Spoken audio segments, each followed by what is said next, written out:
About 2 years ago, I made a video explaining how to create a simple malware for Windows. This video literally blew up and you guys loved it. But this was only for Windows. What about the go-to operating system, Linux? Well, today we're going to explore the realm of Linux malware development and create your first Linux malware. But unlike the Windows malware development video, it won't be just a simple malware. It's gonna be more of a dangerous one, and I'm gatekeeping nothing. So make sure to subscribe. I really hope this doesn't piss off YouTube. Also, don't worry if you don't have any background at all regarding malware development or how malware works. We'll go through everything in great detail. Anyways, now let's start by understanding how can we build the most basic malware. The most basic malware must have 4 main components: a shellcode to execute, an allocated memory to store this shellcode, a way to write this shellcode into the allocated memory, and a way to execute or run this shellcode. This is exactly what we did in the Windows malware development video. We used APIs like virtual alloc to allocate memory, RTL copy memory to copy the shellcode into the allocated memory, and create thread to create a thread to execute the shellcode. We want to do the same thing but with Linux-based functions, because all of these APIs are Windows-based. So let's start things off by getting our shellcode. This will be our main focus today. Let's just generate a simple shellcode that outputs a message to the console using MSF Venom as a proof of concept. Now let's go through this code and understand what happens in memory when each function is executed. After we have our shellcode, the next thing we need to do is to allocate memory in the process address space, and for that we use the mmap syscall. On Linux, there are 2 main system calls used for memory allocations: brk or bark and mmap. All the other libc functions are wrappers around these 2 system calls. The bark system call is used to allocate memory on the heap. The issue with heap allocated memory is that you can't specify what permissions you want this memory to have, and the nature of the heap data structure itself is not alignment friendly, which is not ideal for shellcode. Also, any memory allocated on the heap will always have the read and write permission set. And since we want to execute shellcode in this allocated memory, we will need to use another system call called mprotect to modify these permissions to add the execution permission. The mmap system call, on the other hand, has everything we need. This syscall takes in 6 parameters. The first one is the address at which we want this memory to be allocated. We set this to null and let the kernel do this for us.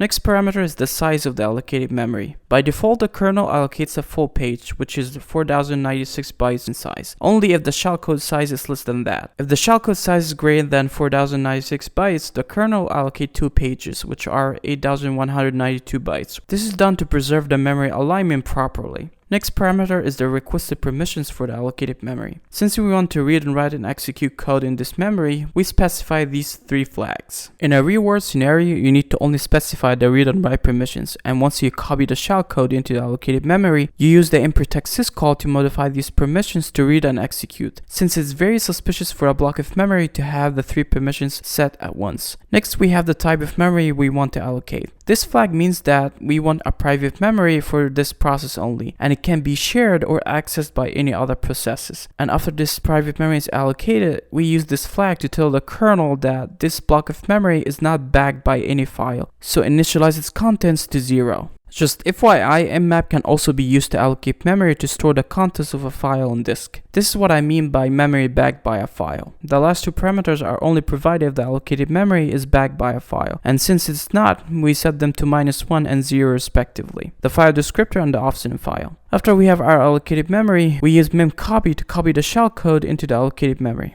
The last thing we need to do is to execute this shellcode, and for that we use pthread create. This function takes in 4 parameters: a thread handle, thread attributes, we set that to null for default attributes, and then the function that we want this thread to execute, and its arguments if it has any. Since we want to execute a shellcode and not a normal function, we need to do some adjustments. Basically, this line here tells the compiler to cast the memory address of our shellcode to a pointer to a function that doesn't take any arguments and doesn't return anything. And after casting, this will look like this. Now, since we don't want to terminate the process before the thread returns, we use the pthread join function to halt the execution of the program until the thread returns. This function is quite similar to the wait for single object API on Windows if you remember. This function takes in the thread handle and the thread's return value. We set that to null as we don't care about it. Finally, after the thread returns, we free the allocated memory using mmap and print finished execution.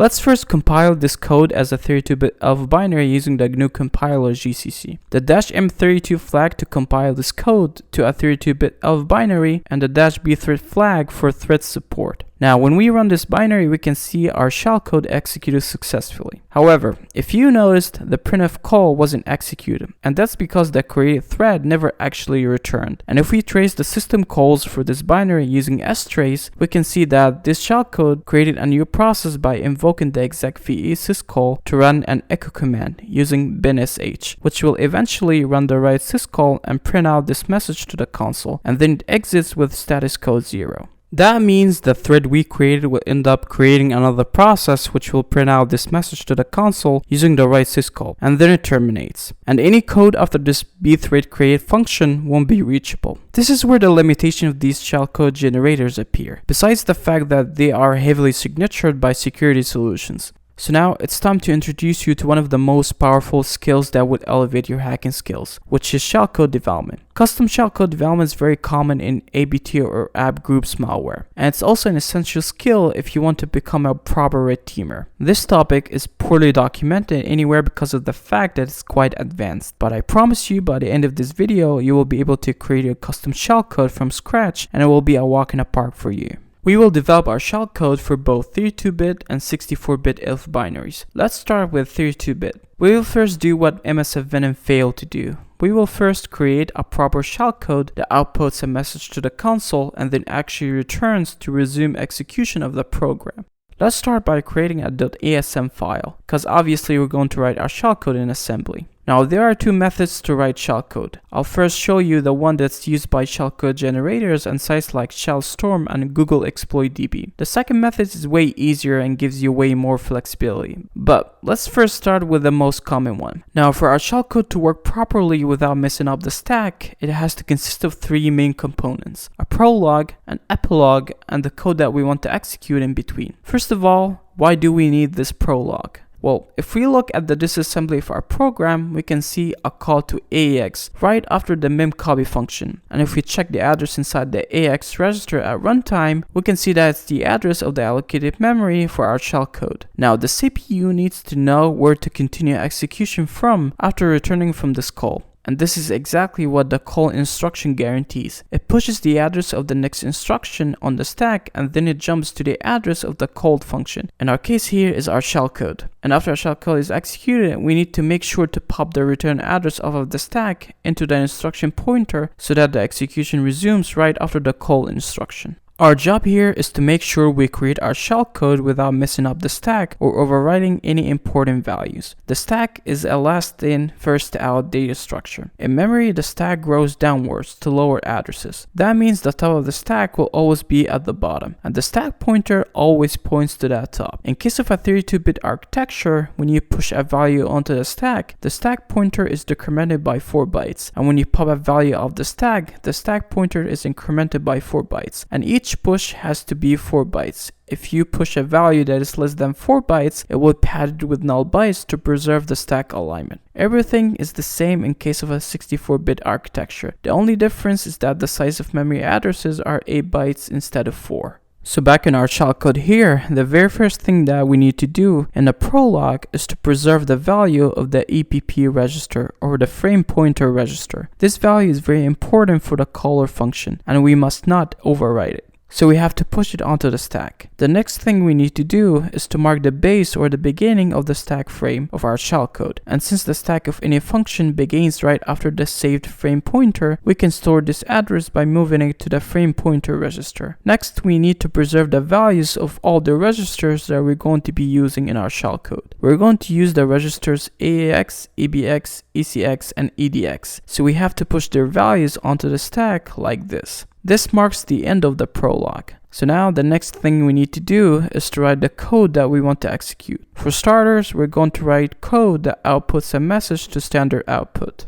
Similar to memory management functions, standard I/O functions such as printf and puts are wrappers around the right syscall. Normally at runtime, when we run the printf function in main like this, the printf call will jump into something called the procedural linkage table. This table contains an entry for the printf function in another table called the global offset table. The global offset table jumps into a dynamic link library called ld.so, or the dynamic loader, which finds the address of the printf function inside libc. and the printf function inside libc will end up executing the write syscall. This is the process that libc functions go through to end up executing system calls, assuming that the executable is dynamically linked, of course. Our shellcode doesn't need to go through all of this, because it will be more of a wrap chain than a shellcode, and also because eventually you will just need to execute the write syscall. So in our shellcode, instead of all of this, we will make a direct call to the write syscall. So back in our shellcode here, right after the prologue, we need to construct the string that we will print on the stack.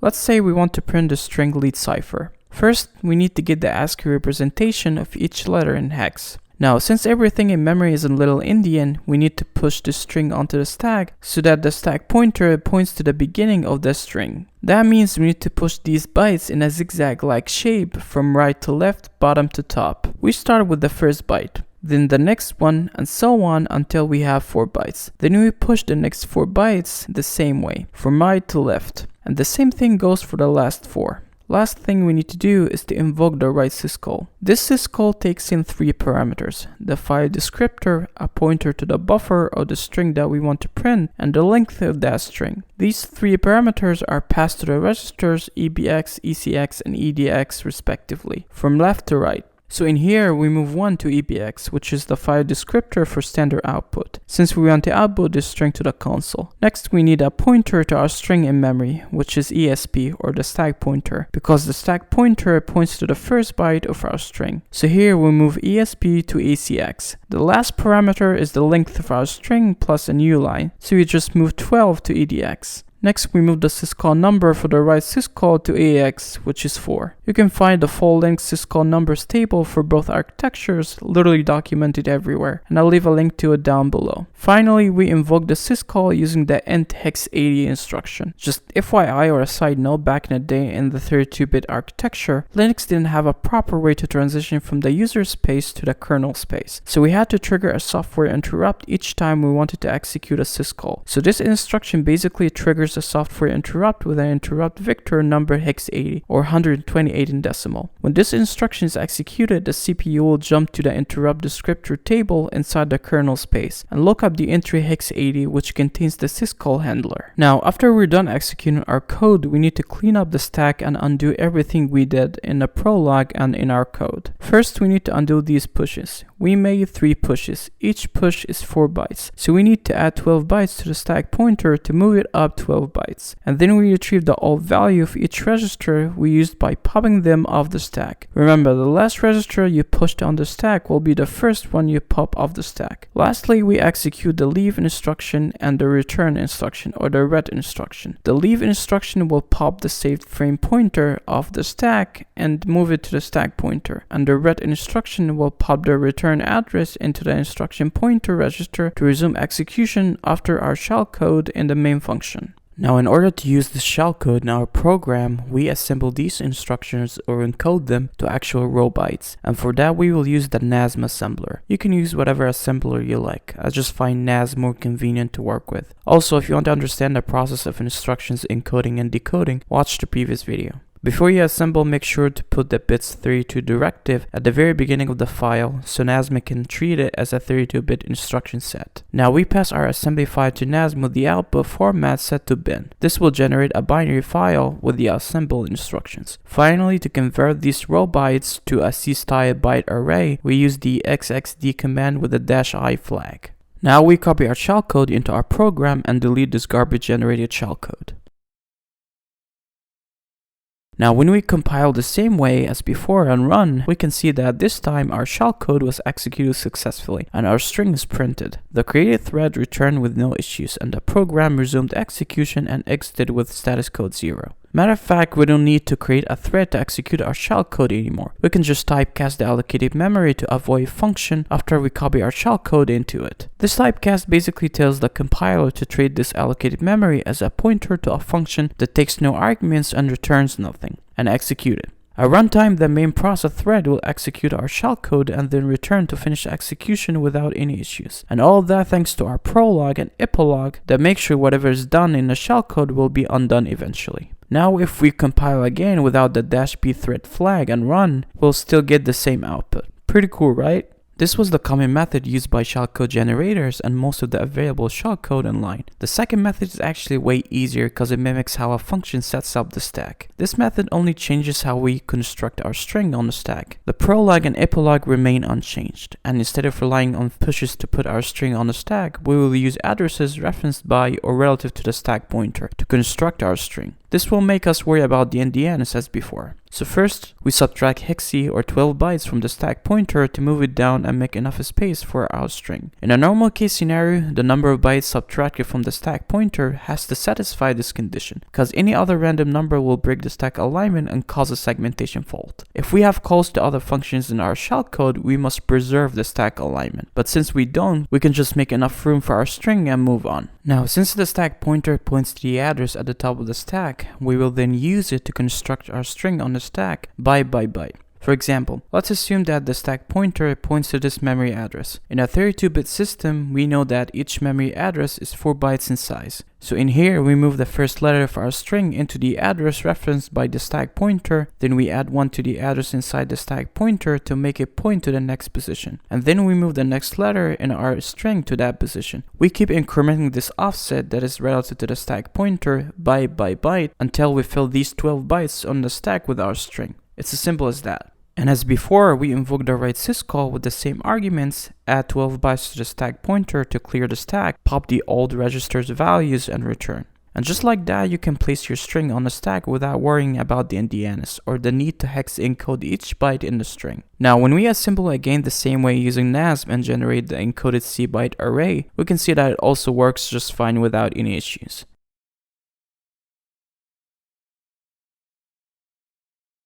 Now for the 64-bit shellcode, everything is pretty much the same, except for two things. The registers are prefixed with the letter R instead of E, and to invoke a syscall, we have to use the syscall instruction instead of a software interrupt. And the syscall parameters are passed to the registers RDI, RSI, and RDX respectively. And the syscall number is passed to REX same as before. But this time, the syscall number for the write syscall is 4 instead of 1. Now, we assemble the same way using NASM, generate our C byte array using XXD, and place the shellcode in our C code. This time we compile without the -M32 flag, because this is a 64-bit ELF binary. Now, when we run, we can see that it also works just fine without any issues.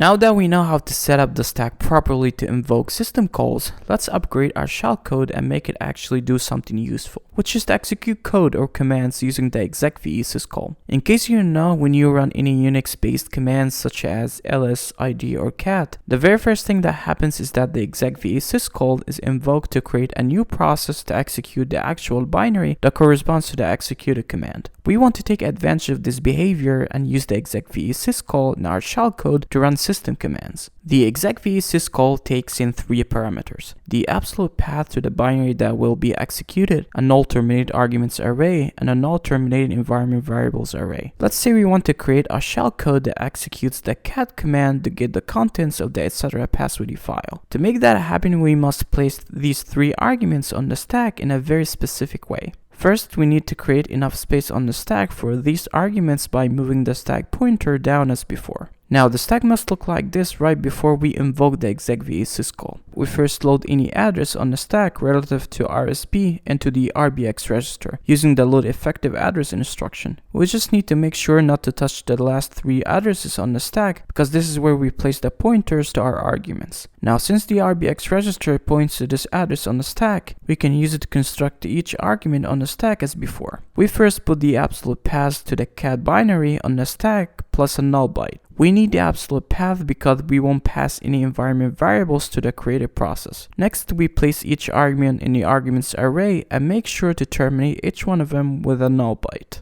Now, the stack pointer or RSP needs to point to the address of the first argument, and RSP plus A must point to the second argument, and so on. And since this is a null terminated array, we need to fill the address right after the second argument with null bytes. Once we have the stack laid out like this, we can invoke the execve syscall. By the way, this can be done in a million different ways. For example, you can load the address of the first argument into the REX register and add to it the length of the first argument plus a null byte to make it point to the second argument. This is equivalent to this. The last step now is to invoke the execve syscall. But first we have to pass these arguments to RDI, RSI, and RDX respectively. So here we pass the address of the absolute path of the cat command to RDI. Then we pass the address that has the pointer that points to the first argument in the arguments array to the RSI register, which is RSP or the stack pointer. This load effective address instruction is also equivalent to this move instruction. What the move instruction does is that it copies the contents of the source operand to the destination operand. For example, when an instruction like this is executed, the CPU will access the memory address inside the RDX register and copies E bytes from there to the REX register. And when we want to only copy the effective address of this memory address to the REX register, we can just use the load effective address instruction, or we can just pass it using the move instruction like so. They both produce the same functionality. So next, since we don't have any environment variables to pass, we pass a null byte to the RDX register. And finally, we pass the execv syscall number to REX and execute the syscall using the syscall instruction. And we clean up everything as we did before.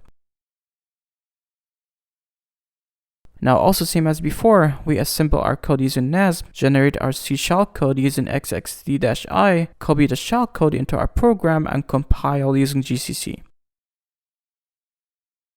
Now when we run, we can see the contents of the etc pass3d file. However, if you notice, the printf call wasn't executed. And the reason for that is because the process that was created by the execv syscall used our process main thread to create a new process to run the cat etc pass3d command. And when this command finished the execution, it exited with status code 0. That means all the code after this syscall instruction is actually a dead code. So to get around this, we need to create another process right before we run our shellcode. And we can do that using the fork syscall. The fork syscall will create a child process for us right before we set up the stack and execute the execv syscall. So we will modify our shellcode to look like this. We will first push the value of the REX register on the stack, and then we move the fork syscall number into REX and execute the syscall. At this point, after the fork syscall is executed, we will have two processes running in parallel, the parent process and the child process. Each process has its own separate context, which includes the process registers, flags, and memory. Now we want the child process to execute our shellcode, and we want the parent process to return to finish the execution of the program. So here, after the fork syscall is executed, we check the return value on the REX register for both the child process and the parent process. In case of the child process, the return value after a fork will always be 0. And in the parent process, the return value will be the program process ID. So now, since the parent process has a value greater than 0 in REX, it will take the jump to the parent label in which it pops the old REX value off of the stack and returns to resume execution. The child process, on the other hand, has 0 in REX, so it won't take the jump and proceed to execute our shellcode. And if you're wondering why there's no prologue and epilogue as before, it's because all what the parent process did is that it invoked the fork syscall. The actual stack setup is left for the child process to do.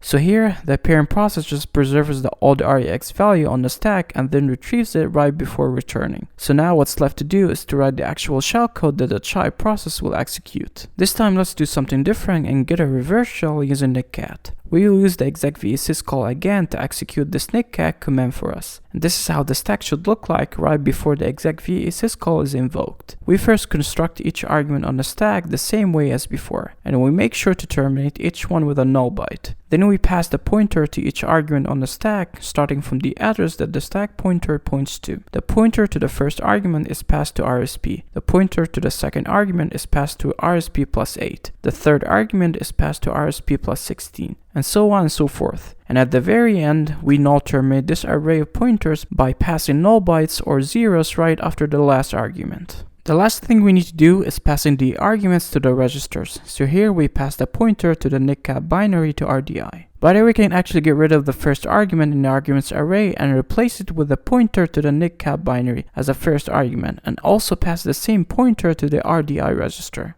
This works because of the fact that we are working with the concept of pointers. We can actually replace the first argument in the arguments array with the full path to the command that we want to execute. But since we already did that in the first argument, we can just pass its pointer twice, to the stack here and to the RDI register too. Simple as that. After that, we pass the pointer to the arguments array to RSI, and then we pass a null byte to the RDX register because we're not passing any environment variables to the created process. And finally, we pass the execv syscall number to REX and invoke the syscall using the syscall instruction. Now again, since the exec-v syscall will proceed to create a completely new process, any code we put after the syscall instruction will be a dead code. So we don't need to bother and clean up the stack after the syscall is invoked.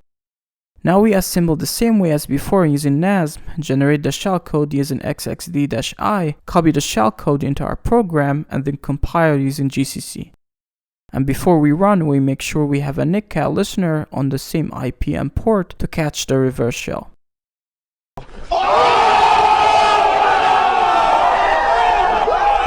As you can see here, the reverse shell is executed successfully and the malware finished execution and exited gracefully thanks to the fork syscall that we did at the beginning. Also, here's the 32-bit version of this reverse shell shellcode. Everything's pretty much the same. We just need to adjust the syscall numbers, the registers that take the syscall arguments, and the size of addresses is 4 instead of 8. And also make sure to include the -m32 flag when compiling with GCC. That's pretty much it.